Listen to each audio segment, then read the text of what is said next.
Welcome to Profiteers versus the People, the show where we punch up and dispel myths surrounding modern, quote-unquote, great people.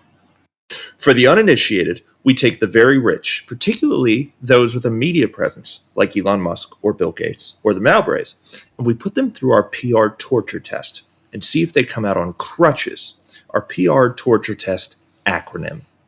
The C stands for consumer harm, the R for rich parents, U for union suppression and employee abuse, T for tax avoidance or tax dependency, the second C for child labor allegations, the H for harassment allegations, the E for egregious behavior after hours, and the S for slap suits and journalist suppression.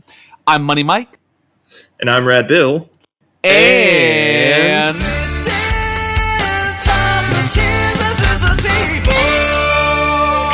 so in our last episode, we rifled through the mound of horseshit that comprises the deeply uncritical version of Larry Ellison's upbringing and entry into tech as told by most mouths of modern media. And for those who don't want to catch up, and guys, come on. If you still aren't convinced, here's a summary of our findings about Larry Ellison up to this very point. The primary source for Larry's horseshit story is Larry, and he crafted this story at different points to accomplish different missions. When he was a kid, he crafted large swaths of his coming up story to convince friends who were very rich that his well-off family was just a rich family being modest. However, once he made it big in Silicon Valley, this story he told about being pretty wealthy actually had to be tailored somehow to convey a rough and tumble story of climbing up from the dregs to find incredible success. The women he dated said he lied about everything. His coworkers said he never shut the fuck up. So all in all, he sounds like a pretty huge pain in the ass. So that's Larry. Go back and listen, please. also, as a heads up, more critique of Larry's character is going to feature in the next episode or two. But this one is going to be fairly light on that sort of thing. In the early days of Oracle, Larry's efforts and inclinations, you'll find, are frequently offset by other players or incredible outside circumstances. We left off with a summary of Larry's big leap and a hint of what we would talk about in this episode. According to our most egregious sources, Larry was supposedly fanning through some white paper about relational databases and said to himself, I could do this. So, was he on the toilet for this part? He would never say, but I can't imagine he was rifling through white paper at his desk. Yeah, the way he describes it, kind of just flipping through it or perusing it, sounds unfamiliar enough with the material to suggest it was a toilet read. It was in the basket. But what was he looking at here? Well, the CIA made contact with IBM once upon a time, requesting a program that would completely transform the value proposition of computers in the 70s. One source we found, seemingly relying on Larry, claimed Larry worked for IBM. And that's not true. But nonetheless, Larry had this white paper in his hands, supposedly, framing an idea for a new database structure. Is it time for a little how do dat, doodad, doodat?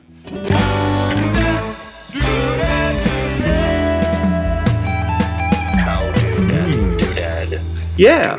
So while Larry is reading this article and letting his legs fall asleep on the john, the world outside of his hiding place has a very different relationship with computers than the one we have today. This was the 70s, and while the job of the pen, writing shit down and showing people the shit you wrote down, had already been outsourced in part by the trusty typewriter, but slowly but surely that was being given to computers as well. All the documents produced by those three, the pen, the typewriter, and the early computer, were still ultimately sending pieces of paper to the filing cabinet. And this is where the computer of the 70s came into play. A gigantic calculator, now weathering a brave new frontier into the world of also being a filing cabinet. Though Johnny Law still required much to be stored via hard copy, with this incredible new technology, companies could store non-essential documents in a digital ecosystem, often capable of storing kilobytes of data. Meaning that by 1976, instead of having 4 filing cabinets full of written documents, you had 3 filing cabinets full of written documents, and one that was full of computer. Now, there are a few different ways you can organize data in a filing cabinet, digital or not, but digital filing cabinets, we'll use that phrase, started out with the hierarchical model. For this one, visualize the little tab sticking out in the filing cabinet drawer with the name of the subject. Let's say it's an employee. Let's say it's Martin. So the tab says Martin. Now, the first folder behind that little tab and the attached separator either documents the first action of that person, usually, or the most important action. And as you move back through the following folders, you're moving towards the action they've done most recently, or the action of theirs that is least important. In digital filing cabinets, again, this is what's known as a hierarchical system. I suppose an alphabetical system could also fit into this category. Yeah, don't ask us any questions about this in the comments. We don't fucking know what we're talking about. We're not computer people. Yeah, don't you dare. We work hard enough on this shit. Now, here's the problem. Stuff can be important, or alphabetical even, in different ways. This is the biggest sale by this employee, sure, right there in the front. But is this the customer who has made the most purchases? Well, make some coffee and call your wife, Martin, because tonight you're going into this filing cabinet to find the answer to whoever has made the most purchases, and you aren't going home until you sort it out. Wait a minute. Is this the first thing this person has done in X capacity, or for X department, or the first thing in general? Well, Martin, start a pot of coffee. Oh, you're smoking now? Well, buy a pack of smokes and tell your wife your boss says sorry. Now, in your head, you're probably doing what companies in this day and age did. Well, if you need those data points at a reasonable pace and want to give Martin more time at home, you should probably have him organize the cabinet in a way that's more informed to what you need to look at. The problem with this is that these company specific means of organization get complicated. And after a while, Martin's the only guy who knows how to navigate the filing cabinets of this lowly organization, and thus Martin can start asking for raises. His work's still going to take a while, but only he knows how to navigate this. And if you're some asshole running a large company or even a medium-sized company, that's not going to fly. Again, this was the nature of the world outside of Larry's bathroom stall. Inside it, he allegedly read about IBM's efforts to address this challenge. The white paper Larry was reading was released by IBM's specially assembled San Jose team, System R, and it documented their efforts to build upon innovative work by Ted Codd, a distinguished coder with IBM who conceived the idea for the relational database, which everyone knew was the future of database software, but no one had made the thing real. Here's how the relational database would work. If we're sticking to our filing cabinet metaphor, the relational database is a filing cabinet that is strong where a normal filing cabinet's weak. With a regular filing cabinet, the challenge is the number of drawers. For the manufacturer, it's about getting the most room with the least amount of metal and having a storage system that's operable with human hands and arms. A digital filing cabinet, it doesn't have to consider the metal at all, or the drawer size. The key consideration is the amount of text. With that in mind, what a relational database can give you the power to do is this. Instead of having all the information for each employee stored in a batch of documents together for Martin to flip through, you can now put every piece of employee information on one gigantic chart or table. Each column will be designated for a specific piece of data, let's say height. In this ADA non-compliant column, you will see the height of every employee at the company. You can have another for gender, another for shoe size, salary, whatever. Now take this table and give every single column its own tiny little filing cabinet drawer. This would take way too much metal for a physical filing cabinet, but for a digital one, this is a piece of cake. Now, the rows of every column line up with the rows of all the other columns, and every row belongs to one subject, the employee in this case. If you put any two rows together, they line up perfectly. Now I can say, hey Martin, tell me how many times everyone over 6 feet tall who started working here after 2005 has been promoted. And Martin need only open the drawers for those 3 rows. We all know exactly where each of the required data points is going to be, because every field has its own cabinet drawer. This is great, but this is a lot of drawers to open and close for Martin, or for that matter, it's a lot to click through for anyone using a computer. Suddenly, though, Martin's job is standardized. It's algorithmic. If I type employee height over 6 feet, employed after 2005, number of promotions, The job becomes opening those drawers and filtering for that data. This was the job of System R. Martin's work is algorithmic now, so code it. Were IBM to pull this off, the digital filing cabinet would suddenly be superior to the real ones. Even if you have hard copies, this technology would mean that you would be a fool not to digitize that information as well. The world would be copied and pasted onto computers. We have a document on what our female employees were making each year between 1971 and 1977, and a document showing when each employee started working with us. Martin, tell me how long each employee worked here before getting a raise. Still working on that? Don't worry about it. I'll ask the computer. In fact, fuck you, Martin. You have been suckling on the teat of our modest the CIA operation for too long. What the hell do you even do here? How is it your job to find files, and why are we paying you $80,000? Now, Larry read this article, hopefully washed his hands, and then went out to Bob Oates and Ed Miner with his big idea, which was basically this. Hey, I bet you guys can do this. At least most of this is the version of the story Larry tells. We've included a Maxim article in our sources that tells a story this way.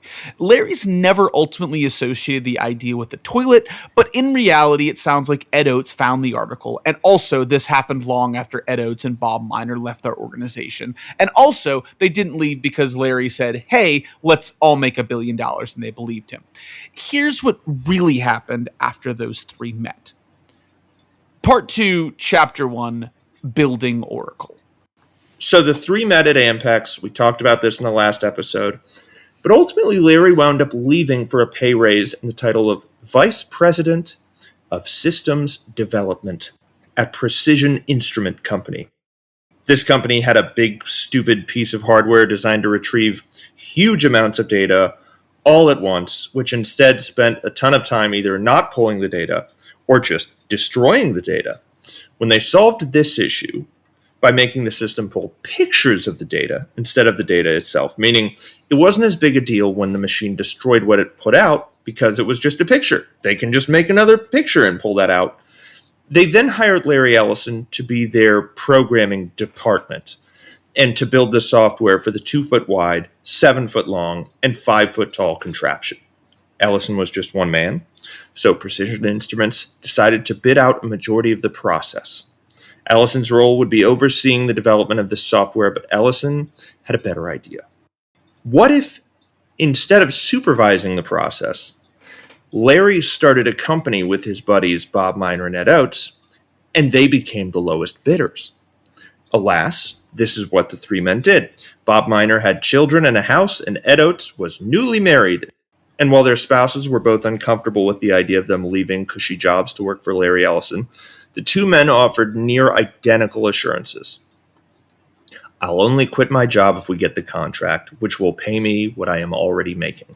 If the deal goes tits up midway through, tech companies are lining up to hire me for even more money, so I'll get a job quickly and we'll be fine.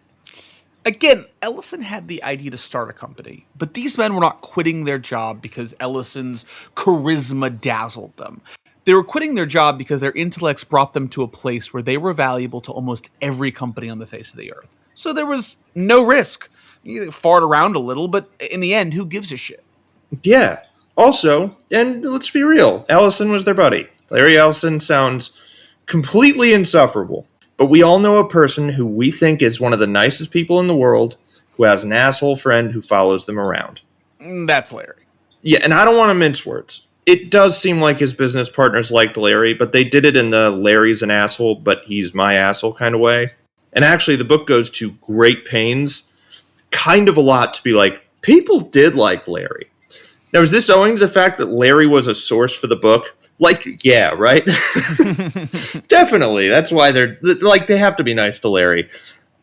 If it's not owing to that, it is because his friends had Herculean patience and knew when to roll their eyes and go, that's Larry.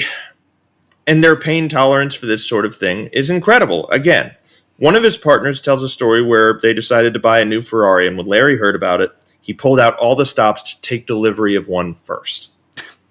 That's Larry. For his part, Larry, unlike Elon Musk, knew not to make moves on anyone's wife and seemingly knew to keep it above board outside of his bedroom. And this is sort of a shocking aside, given that Larry is such a freak for control. But we couldn't find any information on credible sexual harassment allegations against Larry Ellison. There was one case, and we don't even like using language like this, but even if the accusation was valid, a key document for making the case against Larry was found to be fake. So much so that it led to criminal charges against the accuser. We are all for believing accusers, but if we're faking documents, I feel like that kind of exonerates Larry to a point. Yeah, if documents are so provably false that the person who leveraged the accusation winds up incarcerated, Larry deserves a bit of deference here. Yeah, for sure. Yep. Supposedly, Larry was dating an employee, and on the third date, when he propositioned her, she said no, and soon saw her position terminated. Did this happen? Oracle settled the case for $100,000 pretty damn quick, so jury's out. The pieces must have been there, otherwise the settlement probably wouldn't have happened. They went on dates, Larry propositioned her, the woman was fired, but the internal email the accuser produced as proof of the allegations turned out to be forgery, and she spent, again, a year in jail. They went on dates? Yeah, probably. Larry propositioned her. I'm almost certain of it. The woman was fired. She must have known as well that those three, without that forged email, didn't really seem linear. They didn't seem connected enough to actually make for a case. Did they happen? Did those three separate puzzle pieces, were they there? Probably. But there was nothing to suggest that her refusing Larry's advances led to her being excused from the company. And that's it. We couldn't find anything else. Socially, it would seem Larry keeps his embarrassing behavior above the belt. The man's fine so long as he's in a position where everyone has to do exactly what he says. Corporate hierarchies are built for this sort of thing. As far as his relationship with female employees goes, he might ask you to pull a rabbit out of a hat, but at present it doesn't appear he's ever asked female employees to pull anything else organic out of any other piece of clothing. Clearly, this do whatever I say all the time dynamic stays at the office, which explains the 6 marriages of it all, but more on that later. Yeah, drop us a line if you know of anything that we might be missing. Yep, and we'll thank you for it in the next episode as well. So, the trio established software development laboratories and undercut all the other bids. $400,000 was their offer, which they knew undercut the other bids because Larry was looking at the other bids. Which is a wild conflict of interest, and I cannot believe they got away with this. Like in every professional setting I know of, if anyone tried to do this, they would have been fired so fast it would make their head spin. Right. But I guess this was 1970, and we were allowed to drink at lunch or something. So things were just a little softer if you were a white corporate shill. Larry goes to his boss and he's like, hey, I'm looking at all these bids, but, I could do it for half price, I bet. And I'll supervise to make sure it's all above board. Yeah, exactly. And his boss was like, do you want another drink? Yeah. I'm shit-faced, so this all sounds fine to me. Yeah. So starting out, Bob and Ed ran the new venture as president and vice president, respectively, and hired a new programmer, Bruce Scott. Larry supervised the contract as an employee of Precision Instruments. The company's first day in business was August 1st, 1977. Bob, Ed, and Larry poured $2,000 into SDL to kick things off. Larry's $1,200, which I did the math, it's like $6,800 in today's money, was the largest investment. Bob and Ed each kicked in $400, giving Larry 60% ownership, and each of the other two men 20%. Which was a really cheap way for Larry to become the majority shareholder. Right. Bob and Ed must not have had a ton of confidence in this thing, because it was like $1,600 between them getting, equal or minority ownership. And they were like, fuck it, dude, this isn't going anywhere. We'll be back to work in 2 years. Yeah, give Larry the power. He fucking needs it anyway. He seems really vested in this whole thing. The fuck it of Ed and Bob here is palpable. Yeah. Yeah. Yeah. So, you're not going to believe this, but they won. The team got the first $50,000 from Precision Instruments, and off they went. Bob and Ed understood at this point that Larry would soon quit his job at Precision Instruments to join them and run the company. But in the meantime, they're off to the races, just the two men and Bruce Scott. They made this technology for this giant bumbling contraption belonging to Precision Instruments. Did the software work? Ultimately, doesn't matter. The gigantic contraption for which the code was written couldn't even continuously run, and SDL's first customer soon dissolved.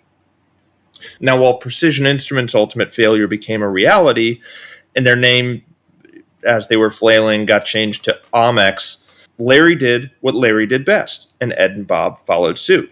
Though, as always, Ed and Bob found ways to fill in the cracks with actual work. Larry, meanwhile, just carried on getting fucking distracted.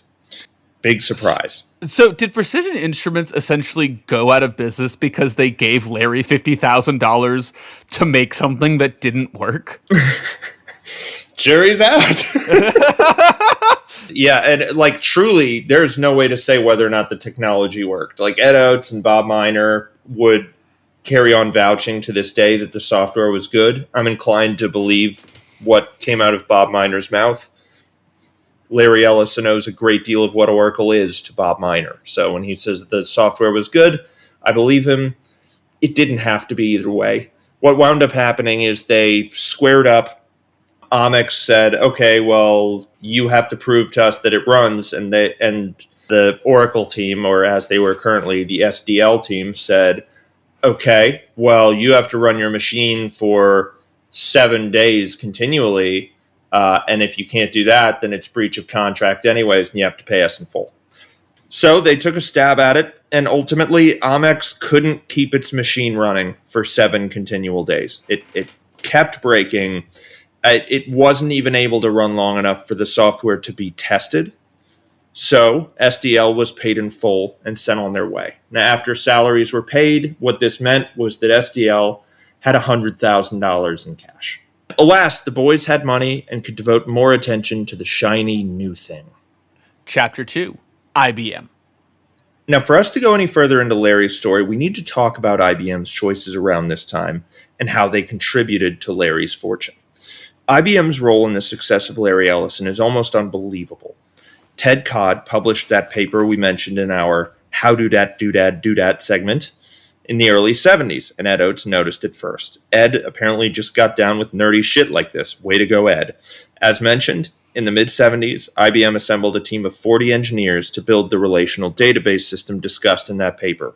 The team was also expected to build code that could pull things from this relational database. For the time being, we'll call it our Martin code, after the guy we fired earlier in the episode. Here's the thing. IBM fucking did it.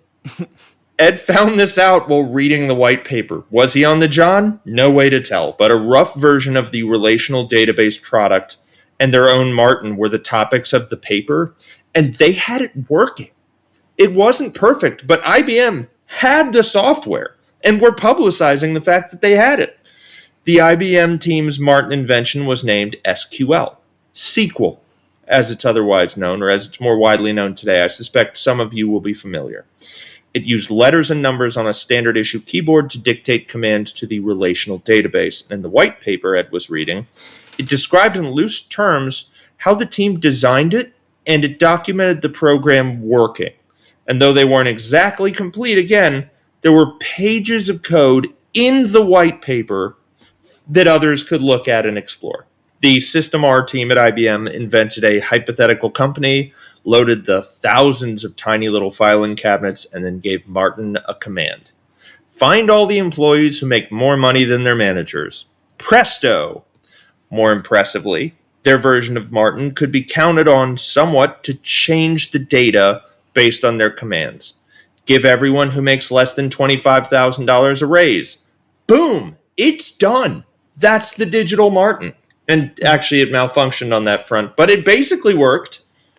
Yeah, this revolutionized the way that data could be manipulated. So Yeah. that's incredible.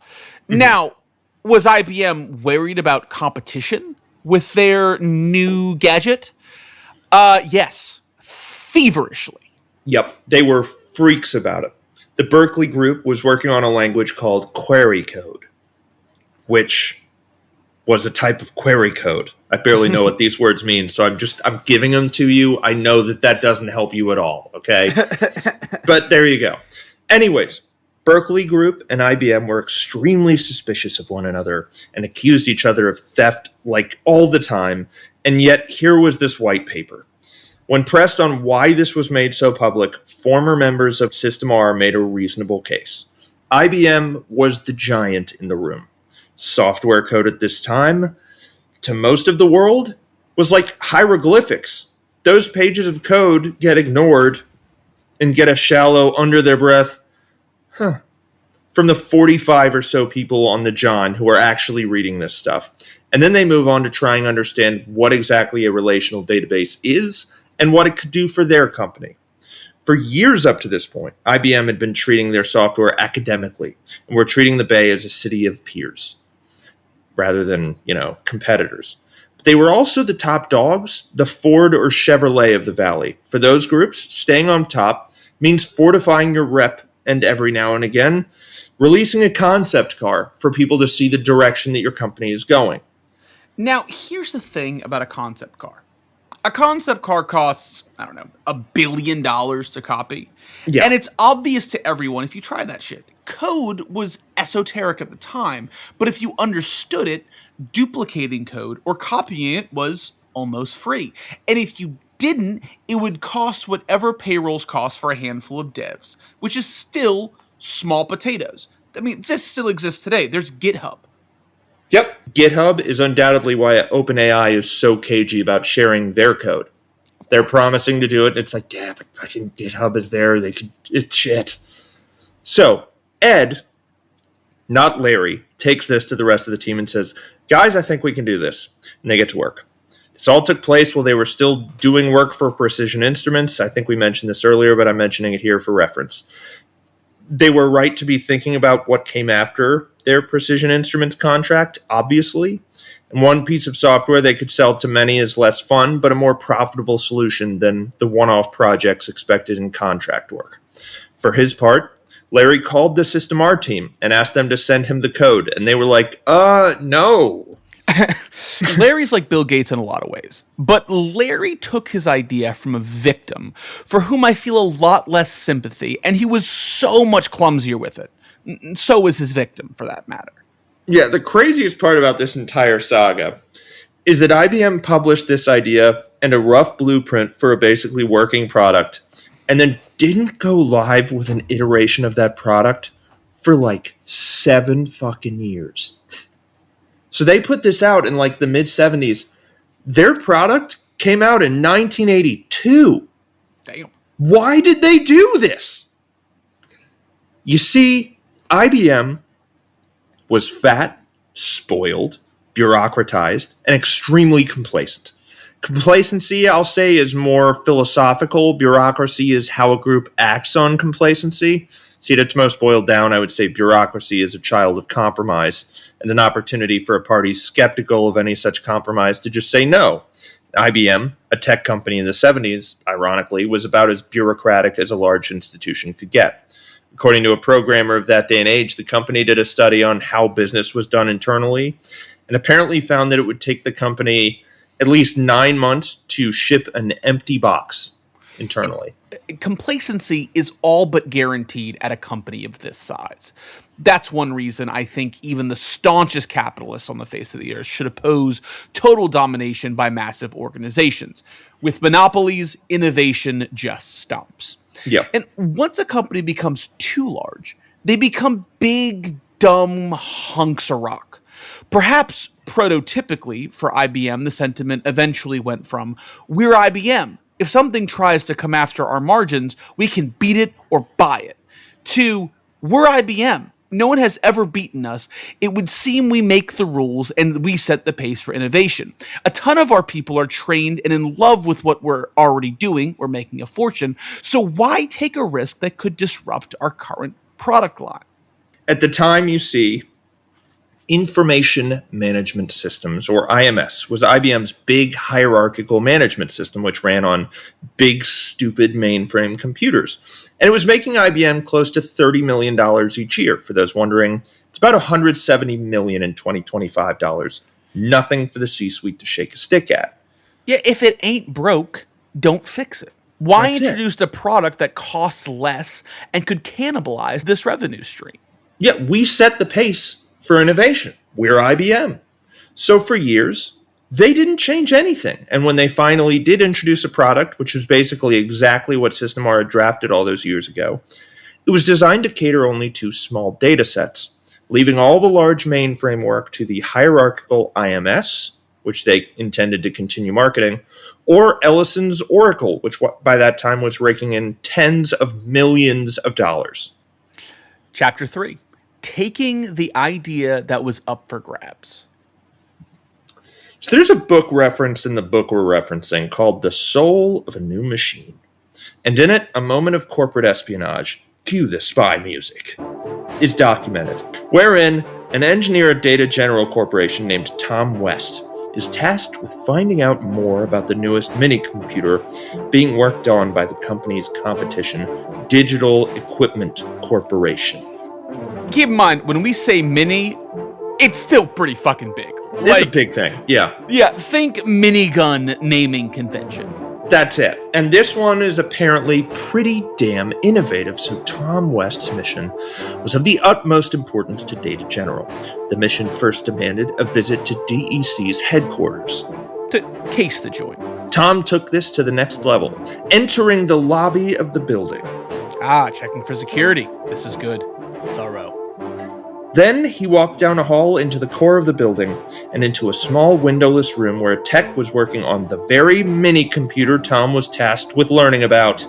The tech took notice of Tom, but Tom masterfully stood there and didn't say anything. I guess the tech guy was a bit of a voyeur or something. Yeah, who can say? The tech left and Tom closed the door. Alone with the black box. Then he got to work taking the thing apart. And in a few minutes, he realized Data General was fucked. Mega fucked. Oh, sorry guys. Yeah, mission was a huge success. Fire everyone, sell the office furniture, we're done here. They weren't, but this is bad. Yeah. See, what Tom West saw in that room was the VAX, V-A-X, a near-death sentence for Data General, but a deus ex machina for Larry Ellison's company, Oracle, which was running into some fairly predictable issues. Larry boosted IBM's big idea, I'll say allegedly, but if you asked Larry whether or not he took the idea, I think he'd agree. He took it. In fact, the author of God and Larry Ellison did just that. He asked Larry, hey Larry, did you fucking take that idea? And Larry was like, yeah. But the decision to take an idea like this puts you at the finish line with a fully baked idea and no real idea what steps were taken to conceive it or what additional considerations were taken in its creation, meaning tweaking the thing sensibly gets weird. And before long, their first client, who called them, which must have been crazy, the CIA, was asking them to make considerable tweaks. From Larry's standpoint here, he can ask IBM how they might tweak this software to accommodate other systems. They'll probably just say no again, so instead, Larry gets to work making empty promises and looking to Bob to make his promises into reality. Classic fucking not technical product manager who just makes dev's life hell. Right. Just ruins life. What do we sell? We sell anything you want to buy. Bob, grab a pen and paper. Bob, you have to fucking make this or this company is over. You're right. Larry, they asked for a time machine. Bob, I don't give a fuck. Bob, Make it. it's the NSA. When they ask for a time machine, Oracle makes time machines now.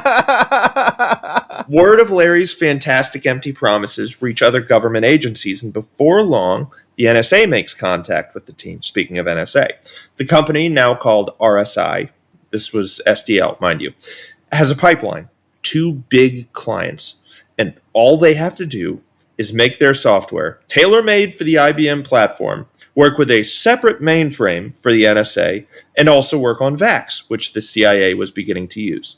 This was a crapshoot and a nightmare, but the fact that they were burdened with that last one, the VAX, wound up being a saving grace. Now, on top of these structures, the team was growing the way startups grow, which means they hired people like Bob Preger to work on a giant, expensive IBM mainframe computer that he never touched, which ultimately just sat there, and Stuart Fagan to work on a specific operating system who before long was just keeping the fucking books. Now, Stuart was sufficient at keeping the books, but it wasn't what he signed up for. So when a kid came knocking, specifically to run the books, they jumped. Thing is, the kid was dyslexic, which he didn't mention, and it was a huge problem. A venture capitalist took a shine to Larry. He worked a floor up in their new building and saw the team working late into the night in an office that was far too large and far too expensive because Larry insisted that they take a 3,000 square foot office building for their 5-man operation. But when he offered to invest, Larry initially resisted. And I would side with Larry on this one. Good move, Larry. Again, it's a modest victory, but a victory nonetheless. Larry in this moment is thinking that venture capitalists take good ideas, often commandeer them completely, and then turn them into useless garbage. However, money was running tight, and before long, Ed Oates was out the door trying to sell his shares. So what do we have here? You have a company with no vision for the future, with a CEO who is keeping the company afloat by lying to people about the sorts of products the company has or doesn't have. You have an office that's way too big, a founder walking out the door, and cash reserves that are dwindling fast. Yep. Atop all of this, Larry was in the throes of a cowboy phase. So we've got that going for us. Thanks so much for listening. If you like us and think we're cute, consider subscribing. Our dream is to use our platform to run ads for sex toys, and that takes good-looking data, which means subscribers. We love you all. Talk to you soon, and Goodbye.